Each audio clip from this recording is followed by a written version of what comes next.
با سپارش به واسطه پرزیدنت جمهوری تاجیکستان محترم امامعلی رحمان 47 نفر شهروندان تاجیکستان، 13 عائله، زنان و کودکان، 15 زن، 17 دختر، 15 پسر توسط هواپیمای مخصوص از جمهوری عربی سوریه به وطن برگردانیده شدند. طور مشاهده کردیم آن نفرانی که سالیان زیاد در عذاب و مشقت و دور از دیار و نزدیکان خود بودند، هنگامی از هواپیما فرود آمدند و به خاک اجدادی خود قدم نهادند، اشک شادی می‌ریختند. عذاب کشیدیم، منتظر بودیم تاجیکستان بیایم بگیرن برامون.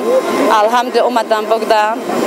تشکر به جناب عالی، مثلا بردن آوردن ما را افکردن. حالا خرسند هستیم که ما به وطن برگشتیم.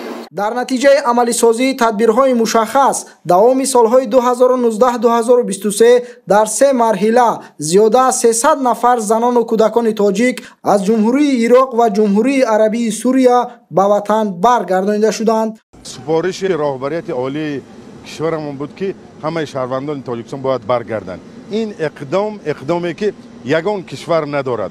زنان و کودکان برگردانده شده پس از گذراندن کارهای عافیت بخشی و همگرایی اجتماعی به محیط عائله برگردانده می شوند. مسئله برقرارسازی به حیات مقرری مطابق نمودن و با جای کار و تحصیل تامین نمودن زنان و کودکان از منطقه عملیات‌های جنگی برگردانده شده زیر توجه مخصوص پرزیدنت جمهوری تاجیکستان محترم امامعلی رحمان و حکومت مملکت قرار دارد.